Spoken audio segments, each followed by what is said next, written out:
my haircut tomorrow, y'all.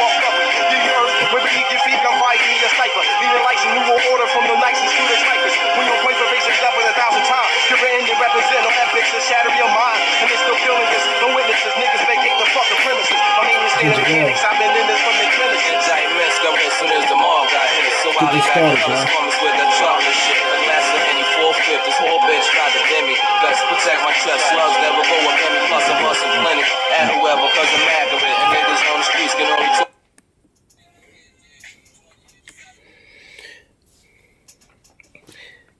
Hello world, I'm just here to make you think. This CEO Philly Trenches Hockey Raw coming at you live and direct with this bonus exclusive video. When I was in jail, right,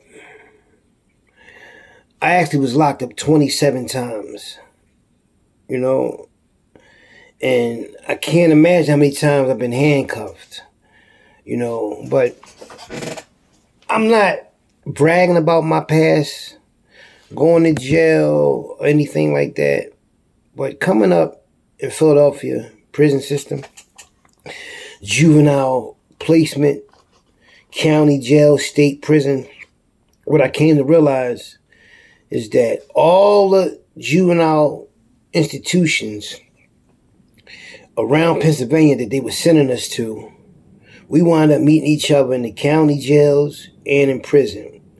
It was like whoever was in the juvenile placements, they was bound to go to jail. They wasn't looking at us to be successful and none of that. And then come to find out, they start locking judges up. Them judges were sending kids out, Pittsburgh and all these juvenile placements who had minor offenses just to fill them institutions up so they can get rid of the medication that they had in their little clinic and all that up in them juvenile placements. And they found out about it. And I think they gave one judge 2 years probation or 2 years in jail or $4 million worth of fines and shit like that. But think about judges. And this ones that got caught. Just imagine the rest of them who got away, sending all these kids to these juvenile placements. And I'm going to tell y'all something. And this is no bullshit. When I was going through the system back in 88 November, when I first got locked up far as being up at U Study Center and then going to Glen Mills, right? Now, I got locked up a lot before I went to U Study Center. My mom used to always come get me out, you know, come get you from the police station, whatever. But when I was 15, right, they had little girlfriends. I had a lot of girlfriends in 88. You know what I mean? Me and Mikey had a lot of fun. So, you know, we get locked up, U Study Center, right?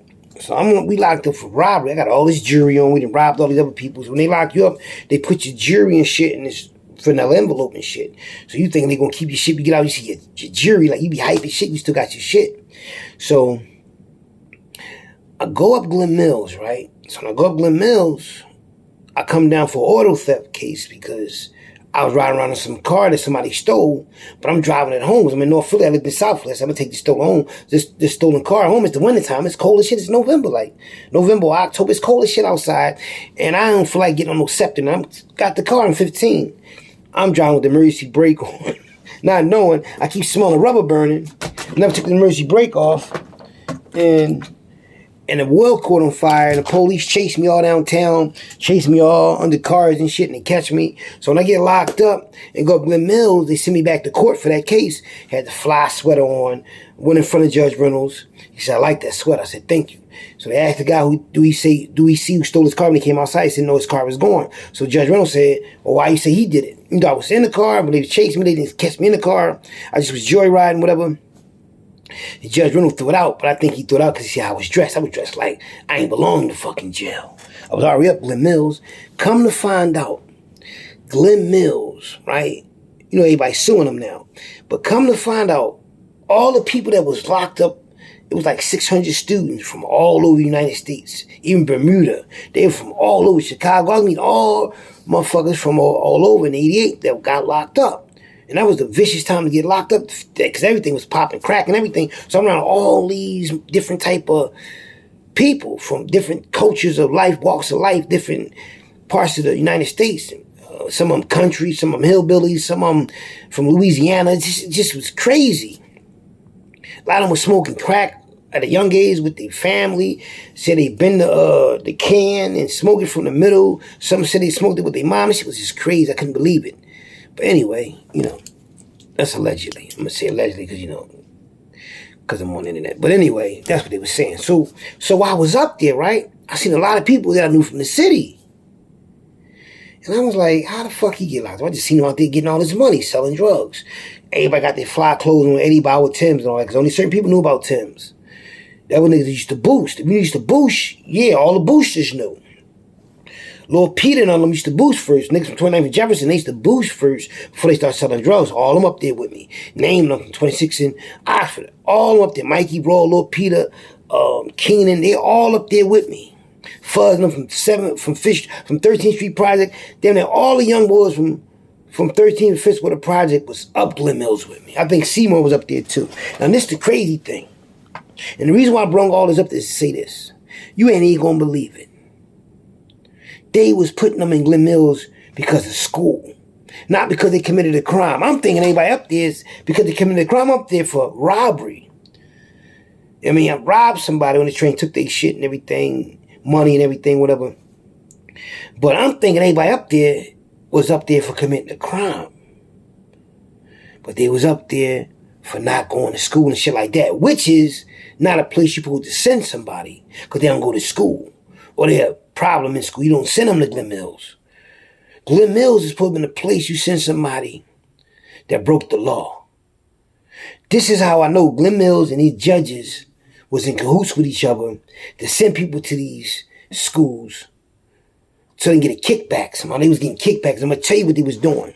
They was taking the best athletes off the streets and putting them in Glen Mills so they could compete with people from around the United States and other sports. Yeah, so they robbed a lot of athletes that could have went to school again and finished school and went to college and became something with their life and they could have went pro. But because you in Glen Mills, you might got a record or something. Now, don't get me wrong. A lot of people did leave Glen Mills, go to college, and go to pro. So people did go to college from there.